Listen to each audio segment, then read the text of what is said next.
میں نے ایسے لوگ بھی دیکھے ہیں مسجد کی ہمسائیگی میں ہوتے ہیں، نماز کی توفیق نہیں ہوتی۔ بعض اوقات یہ دیکھنے میں آتا ہے کہ کوئی جنازہ ہو جاتا ہے تو ظہر کے بعد جنازہ ہے، عصر کے بعد جنازہ ہے، تو گھر بالکل مسجد کے قریب ہے، تو ظہر کے بعد میت اٹھائی جائے گی، تو سب وضو سے ہوتے ہیں، تو نماز کا وقت ہوا تو سب مسجد میں چلے گئے کہ نماز پڑھیں، اس کے بعد جنازہ اٹھائیں گے، اور بے نمازی ادھر ادھر گلیوں میں منہ چھپاتے پھر رہے ہوتے ہیں۔ وضو بھی کیا ہوا ہے رسماً، لیکن مسجد میں جانے کی توفیق نہیں مل رہی۔ وہ سمجھتے ہیں ہم نہیں جا رہے، میاں تمہیں کوئی بلا ہی نہیں رہا۔ اتنے بد نصیب ہو، جنازہ بھی تم اللہ کے لیے نہیں پڑھنے آئے، وہ بھی کسی کے دکھلاوے کے لیے آئے ہو۔ وہ تو فرض کفایہ ہے اور یہ نماز فرض عین تھی، اور یہاں اللہ کا بلاوا آیا، اس کے لیے اذان کوئی نہیں، اس کے لیے اذان ہے، اور تم یہاں اذان سننے کے باوجود بھی مسجد کے باہر گھوم رہے ہو، بہانے بہانے کبھی ادھر جا رہے ہو کبھی ادھر جا رہے ہو، اور نمازی مسجد کا رخ کر رہے ہیں۔ تو یہ کتنی بد نصیبی ہوتی ہے کسی شخص کی کہ مسجد کی ہمسائیگی میں بھی رہتا ہو اور مسجد کے قرب میں کھڑا ہو، اسے نماز کی توفیق نہ نصیب۔ تو یہ اس کی طرف سے توفیقات نصیب ہوتی ہیں۔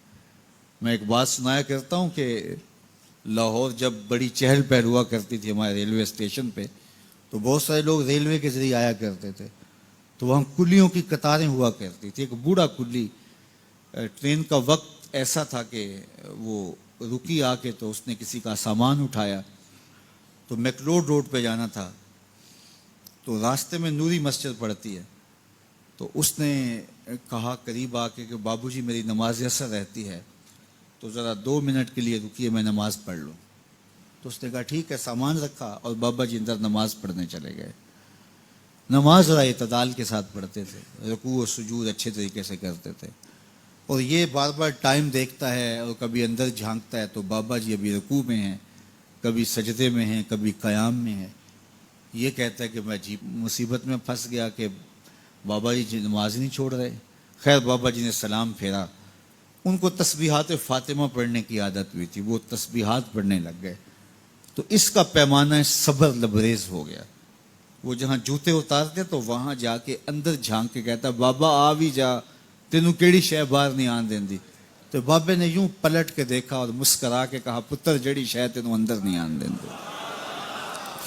وہ نہ بلائے تو بندہ قرب میں بھی کھڑا ہو تو اندر نہیں جا سکتا۔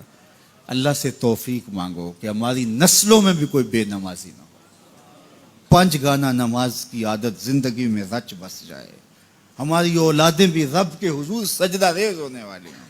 قیامت کے دن جب حکم ہوگا کہ اللہ کو سجدہ کرو، بے نمازی اس دن تو چاہیں گے سجدہ کریں، آج کوئی نماز پڑھتا یا نہیں پڑھتا، اس دن تو ہر کوئی چاہے گا کہ آج سجدہ کریں، لیکن بے نمازی چاہے گا کمر اکڑ جائے گی، سجدہ کر نہیں سکے گا۔ قرآن بتاتا ہے کچھ لوگ جہنم کی طرف دھکیل کے لے جائے جا رہے ہوں گے، ان کو کچھ لوگ پوچھیں گے ما سلککم فی سقر، تم جہنم کو کیوں جا رہے ہو؟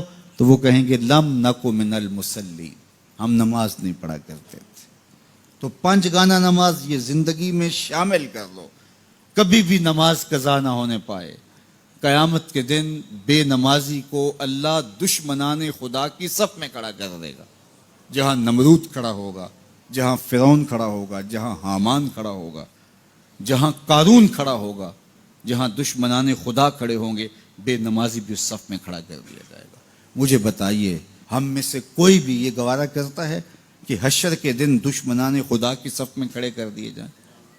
یا کوئی خاتون یہ گوارہ کرتی ہے کہ رسول اللہ صلی اللہ علیہ وآلہ وسلم کی راہوں میں کانٹے بچھانے والی ام جمیل کے ساتھ کھڑی کر دی جائے؟